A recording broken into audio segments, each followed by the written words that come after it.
What is going on, you guys? This is your boy Shadow King. I'm doing a video on the Uvalde school shooting, so let's get into this video, shall we?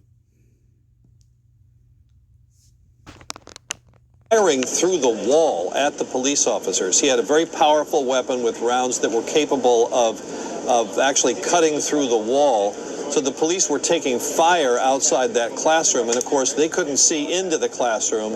So that may be one reason why they were not firing back. They didn't know at that point where the children were, where the teachers were. It would have been very difficult for them. But there are lots of questions, and Tom will listen in now. Director for DPS South Texas. Thank you so much for being here today. My goal today on this press conference, is to give you a snapshot where we're at today. This incident happened on Tuesday, May 24th, so there's a lot of information, a lot of moving parts. We have a lot of people involved in this investigation. I'm going to give you a summary of what happened, but before I do that, I was able to make it here during the event on May 24th. Same with a lot of other law enforcement officers that came to this event, this critical incident. I got to see the victims, I got to see the officers, I got to see the community members. It is so hard. It's hard to take. It's traumatic. We're all hurting inside. We're hurting inside for the community members in Uvalde, Texas. We're hurting inside with our local partners that have to live here and work here every day. The victims, the family members, we feel for them. I'm a father. I can't go home tonight and hug my kids. That hurts. The members behind me are family members. Their kids. It's tough. It's tough. It's hard. But that gives us the motivation to move on, to do good work for Uvalde, Texas, for the victims. We speak for the victims, and we take that dearly. Before I get started, Texas Rangers are leading this investigation. But we can't do it alone. We cannot do it alone.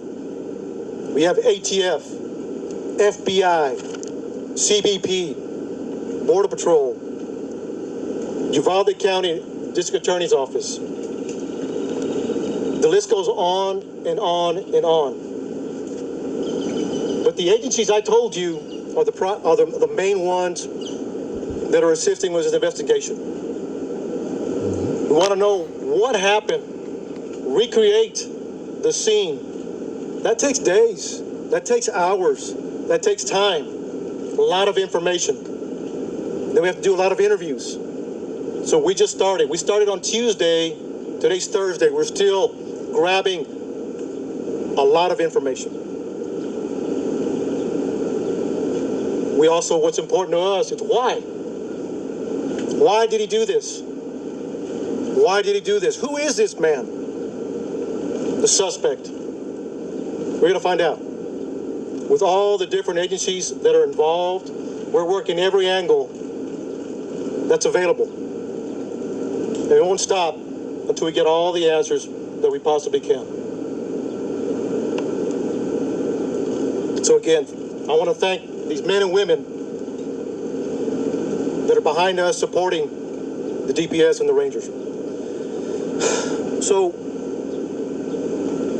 there's a lot of information I'm going to give you. There's some new information as of Tuesday that I wanted to clear up, that we want to clear up, that's been pushed out. We'll continue to have updates in the coming days once the information is obtained and we're able to confirm and corroborate that. We want to make sure we're pushing out the right information. Early on, when we came in, we were receiving a lot of information from a lot of different locations.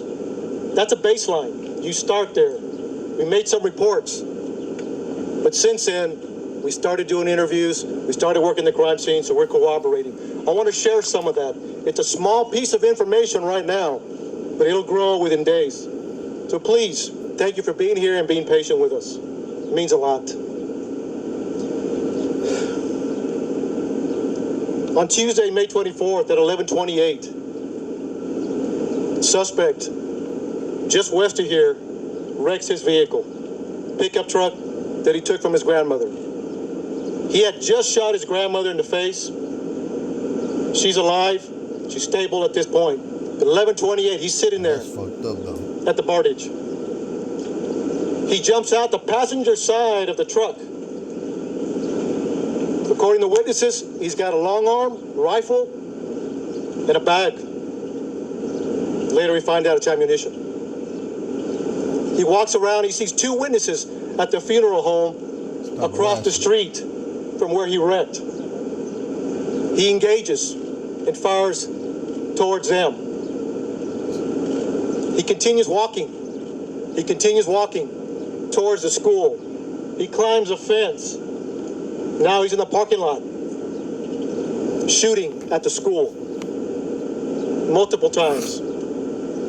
11:40, he walks into the west side of Robb Elementary. According to reports, video we have obtained from outside, inside, and again, we're still combing through that, so bear with us. Multiple rounds, numerous rounds are discharged in the school. We're trying to get a number. We're in the process of analyzing that video.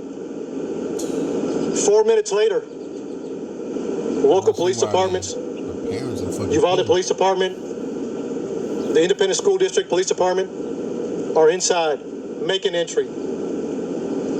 They hear gunfire, they take rounds, they move back, get cover. And during that time, they approach where the suspect is at. According to the information I have, he went in at 11:40.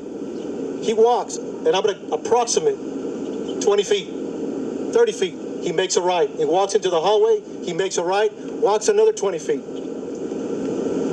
Turns left into a schoolroom, into a classroom that has doors open in the middle. Officers are there, the initial officers, they receive gunfire. They don't make entry initially because of the gunfire they're receiving. But we have officers calling for additional resources. Everybody that's in the area, tactical teams. We need equipment. We need specialty equipment. We need body armor. We need precision riflemen, negotiators. So during that time that they're making those calls to bring in help to solve this problem and stop it immediately, they're also evacuating personnel. Let's say personnel, students, teachers. There's a lot going on. A lot complex situation. They're measuring. Approximately an hour later, U.S. Border Patrol tactical teams arrive. They make entry, shoot and kill the suspect. But you also had a Uvalde County deputy and Uvalde Police Department that made entry and killed the suspect. Immediately, numerous officers. Now it turns into a rescue operation. How do we save these children? How do we save these children? Some made it out. We don't have a hard number yet, but that was a goal. And then continuing, making the area safe, continue. There's a lot of moving parts afterwards. But during, they were taking gunfire, negotiations, and developing a team to make entry to stop them.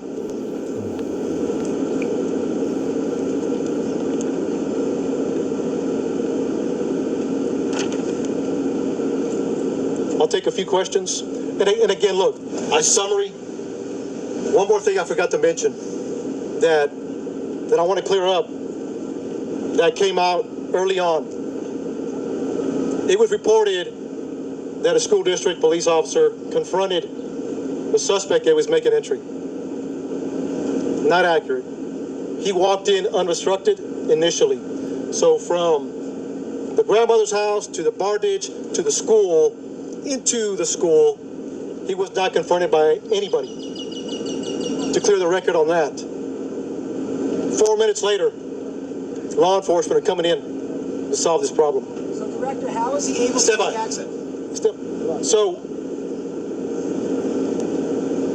just want to clear that up. That's very important. And again, this will happen as we move forward. So, thank you. I'll take a few questions. How did over here get in if it was a school that's supposed to be locked during the school day? So right now, during the investigation, it appears it was unlocked. So we're going to look at that and try to corroborate that as best as we can. Why? How many gunshots were there? Do you know why he was unlocked? I do not. Please, one at a time, and we'll address as many questions as we can. So let me finish this question. One at a time. Announce your name. Announce your network. Okay. Be respectful, please. Josh Margot, and how do you know why it was unlocked? So, Josh, thank you for the question. So right now, it appears it was unlocked. Like I said, it goes back to the investigation. It takes time. We will find out as much as we can why it was unlocked, or maybe it was locked. But right now, it appears it was unlocked. So thank you.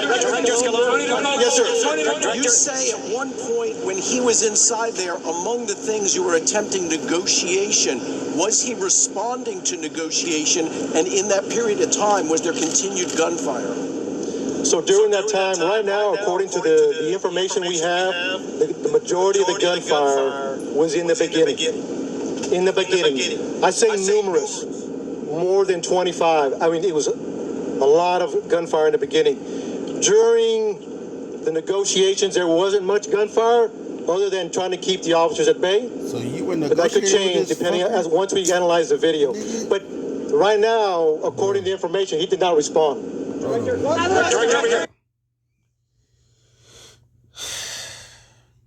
Negotiations with this crazy fuck. See, that wouldn't have been me, bro. If I was a cop, I would have gotten there quickly, which these fuckers took 40 minutes. I would have responded quickly as fuck. Yeah, shoot to the school. I wouldn't negotiate shit. Go in there, bust in, see where the fucker's at, hit him in the dome. That's it. Cause fuckers like this, I don't know, bro. Like they out there rockers, bro. Like who the fuck sits here, contemplates, oh, I'm gonna get an AR, or I'm gonna get a 9 or 22, and you just want to awesome kids, bro. Like, who the fuck does this shit, bro? You had to be crazy out of your mind to motherfucking contemplate, oh, I'm an awesome kids, bro. If I was a parent, bro, I promise you, on everything I love, I would have been mad at them cops. I would have been mad at the goddamn city. Because, like in the video said, these motherfuckers took 40 fucking minutes to get to the school and save the teachers, save the kids. But you didn't get there in time to get the 21 lives that got took on that day, bro. Like, and you negotiated with this fucker. That's one thing I wouldn't have had done, bro. Just straight off with his dome. Fuck that shit. Let's continue with this video, Brandon. I'm getting pissed off right now. Director, Tom Yamas with NBC News. My question is this. Was there a school officer on campus, and was that school officer armed? Because that's what we've been told. So at this time, no. There was not an officer readily available, armed. No. Was there an officer? No. Why? Nothing. I can't answer that yet. I'll circle. Okay. another thing. When I used to be at school, bro, this motherfucker said, and I quote, there was no armed school cop in the school. When I used to go to school, bro, there was a cop every damn day. So how the fuck you ain't got no cop in there? That's my fucking question. So why was there no cop in there? He would have been the fucking first motherfucker. Hey, units inbound. I need motherfucking units over here ASAP. Nah, nigga. Bruh, if I was a parent of one of these kids, bro, I would have been suing the school. Again, I would have been suing the cops, the city. Bro. Back with you again. As we do that investigation, we have all these questions we want to answer. So, but I'll get back with you, sir. Follow up. There's a 12-minute gap. There's a 12-minute gap from when he crashes his truck to when he enters the school. 12 minutes. What happened in that 12 minutes? You gotta understand, 11:30 is the information we have at this point that we can confirm. 11:30 a.m. the PD gets we got a crash and a man with a gun. Then you have responding officers. That's what it is. If it's 12 minutes from 11:30 to 11:40, that's the information we have right now. Look, at the end of the day, our job is to report the facts and have those answers. We're not there yet. Over here. When was the first 911 call to officials? When was the first 911 call? Say it again. When was the first 911 call to officials? How long did it take to respond to the scene? So right now, the first 911 calls at 11:30. I will get the time what it took to respond. So we'll have that answer. Could a parents have gone in before an hour lapsed? There's a lot of possibilities. There's a lot of possibilities. Until we receive an interview, because there was numerous officers at that classroom, numerous. Once we interview all those officers, what they were thinking, what they did, why they did it, the video, the residual interviews, we'll have a better idea. Could anybody have gone there sooner? You gotta understand, small town. Yeah, people from Eagle Pass, from Del Rio, Laredo, San Antonio responding to a small community. Based on the information you have so far, should the officers have gone in sooner? Should they have waited for those tactical teams, or should they have gone right in? That's a tough question. Again, it goes back. Our job is to report the facts. And later we can answer those questions. What you know so far, should those officers I don't have enough information to answer that question just yet. Is that part of the investigation? One more question, please. Is it accurate that eyewitnesses and potentially parents of the students were urging the police to go in while you were waiting for a tactical SWAT team, even that some parents were asking to borrow police armor so they could make a counter-assault on the school? See, that would have been me. If I was a parent and I seen this shit go down, shit, if I had my own gun, bro, I wouldn't even ask these motherfuckers to give me a fucking weapon. Fuck that. I would have been fucking blasting, bro. Because if it's my kid in there, my nephew's in there, and this fucking crazy fuck was inside the school fucking blasting and offing these kids, bro, I would have done every and anything. You could fucking arrest me later. Let me fucking off this nigga. Let me fucking do what I have to do to protect my kids, my nephew, so on and so forth, bro. You is not gonna sit here and motherfucking off these little ass, these little kids, bro. Because to me, you a bitch, bro. Come on, bro. Because at the end of the day, you just sitting there fixing to get killed either way. So why not grab the fucking, the fire, put it to your dome and blast yourself? I mean, come on, bro. You sitting there killing off kids, bro. Question is why? Sick motherfucker, bro. I swear. I have heard that information, but we have not verified that yet. So, What part haven't you verified? we have not verified if that a true statement or not, or is it just rumor out there? So you got to understand, we're getting. Even if it's a rumor or if it's true, bro, these parents have the right to save their kids by any means necessary, bro.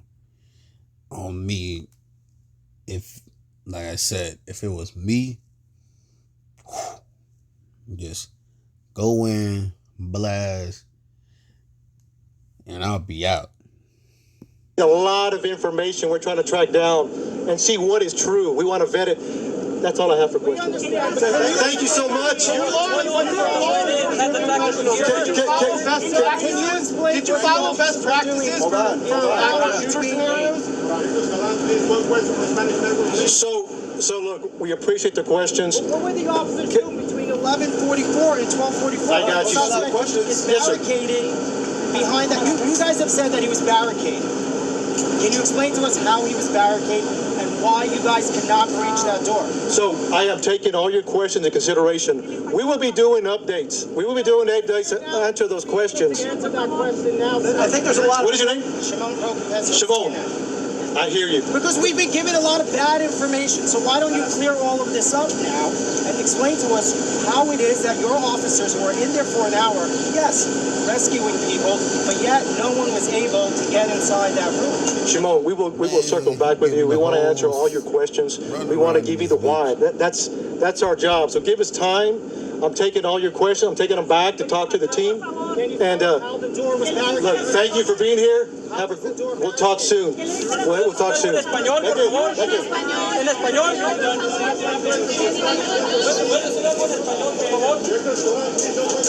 Okay, we have just been listening to Victor Escalon. He is the regional director for the Texas Department of Public Safety, the Texas Rangers here in this area. He held this news conference to clear up a lot of information and to clear up the timeline. Unfortunately, I think there's going to be even more questions. What we just learned, the main piece of information, initially NBC News and several other news outlets had been told there was an armed police officer from the school district who was here, who engaged or confronted the shooter. It is clear now that we are hearing there was no officer on campus whatsoever. This shooter, the 18-year-old with an AR-15 style rifle, was able to freely walk into the school. The school doors also were not locked. There's also a big question on the timing here. There was a 10 to 12 minute gap from when he crashes his truck and police are alerted about a man with a gun to the moment he apparently enters the school, which is 11:40, 11:28, then 11:40. Police did not have an answer on why they did not respond and stop him during that timeline. One of the things he said was this is a small town. He is asking for patience. He says they are hurting inside. But he also at one point said that there was county police here, local police here, Customs and Border Protection, all types of officers, and yet they were not able to stop an 18-year-old with an AR-15 style rifle from this bloodshed. I want to bring in Pete Williams now. He's been tracking this with us along with our investigative team. Pete, still a lot of questions, but we filled in some holes there.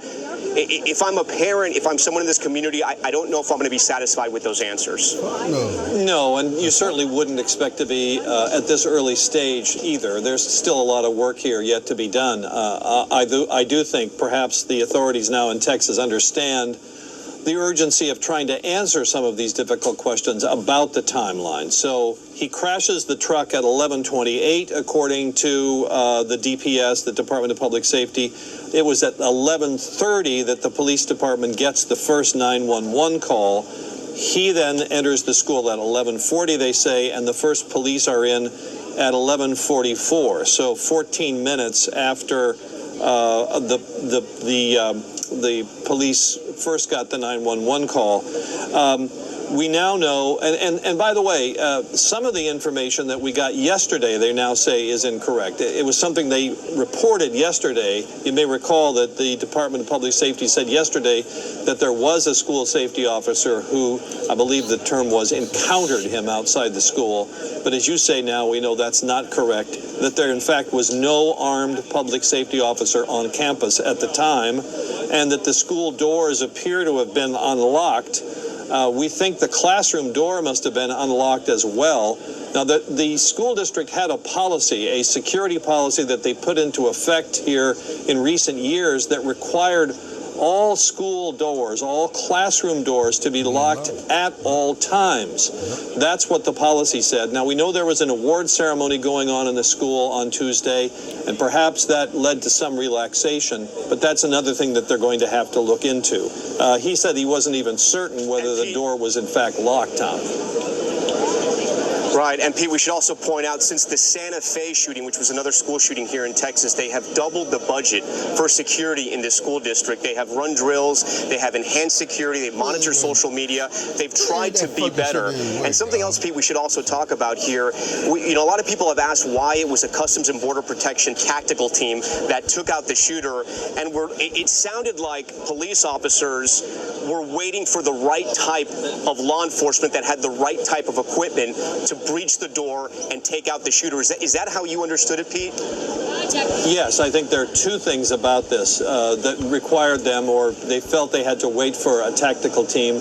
One is they were taking fire, we're told. Now, that wasn't clear, I must say, from the briefing so far, but what we've been told is that once Ramos got into the classroom and they got outside, he started firing at them through the walls of the classroom. The weapon that he had, firing 223 rounds, had the firepower to be able to get through the walls and perhaps even penetrate the bulletproof vest that police were wearing. So he, in essence, had them pinned down. That was part of the problem, as we understand it. And secondly, is their inability to get the door open. We were told that they did try to get the door open by ramming into it, but couldn't, and needed to wait for the more sophisticated equipment that the tactical team would have had to do that. All right, Pete, stand by for us. I want to go to Morgan Chesky now, who has been covering this story from the get-go for us. He's been talking to a lot of the families. And Morgan, I know you're at the town square right now, and we drove by it earlier. They have set up memorials, if you will, crosses, I believe, of each of the 19 students, these little young victims, and the two teachers around that square. We cannot forget ever the victims of this shooting. And there was one piece of video that struck us overnight that came out. It was the video of the parents who were here pleading with officers to go inside, screaming at them to go and save their children. Today's news conference, we did get some more clarification, but again, I think these parents are going to grow even angrier once they realize that there was no officer, no armed officer, no officer whatsoever on the campus, and it took so long for police to get here. Yeah, Tom, anger, sorrow, frustration, take your pick. The community of Uvalde feeling all of that, and we are in the town square, and this has become almost a heartbeat for this small community. 21 crosses behind me, Tom, each with a name on it. Second, third, fourth graders, two teachers that tried to protect them as best they could when that gunman walked inside that classroom and opened fire. We do know that people are coming to this place from all over this region in South Texas. I spoke to one gentleman who grew up here but moved to San Antonio. He brought his young children here, and they went one by one down this row of crosses, paying their respects. Each cross has a heart on the front where people can put their names and offer words of encouragement to the families now forced to try to move on from this horrific tragedy. I spoke to a young mother who brought her two children here. Her eldest son just in first grade. They go to Uvalde schools, but they were not at Robb Elementary, thank goodness. She says it was important to come here so they could just feel this moment as a family and try to take their first steps forward, although it will be incredibly painful. Nobody has a definitive plan here, Tom, on how to move on from this. They're doing the best they can. We know that grief counselors are still at that civic center about a quarter mile from where I'm standing. Teachers, community members, welcome to come there, share what's ever on their heart as they try to move forward from this. And Tom, keep in mind, amidst all of this today, should have been the last day of school. A thing that so many kids look forward to, families look forward to, the start of summer. Today, instead, it's a day of horrific sorrow. Tom? Horrific sorrow, and there are crosses there, Morgan. There are crosses just behind us here as well at the school. Before we go, I do want to bring in Cedric Alexander. He's an NBC News law enforcement analyst. Cedric, I do want to get your take because there's going to be a lot of criticism. There's going to be a lot of judgment. You have been on the front lines of violence here. After hearing what you heard, how should America look at what happened here and the response from law enforcement? Well, I believe more and more people have become more confused, actually, after that press conference, because one thing you're going to have to be very clear about with the public who are outraged there in that community and across the country, the death of those children, is being able to provide as much accurate information as you can and not delay that information.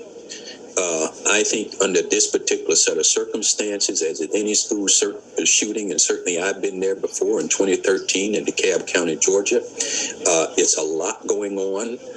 You have a lot of communication going on, a lot of different agencies responding from a number of different departments, and you're doing the very best you can under the circumstances. But one thing that was trained after Columbine is that officers that respond first to the scene, to do everything that they can to get inside the building, engage the subject, and at least distract him away from his intended targets.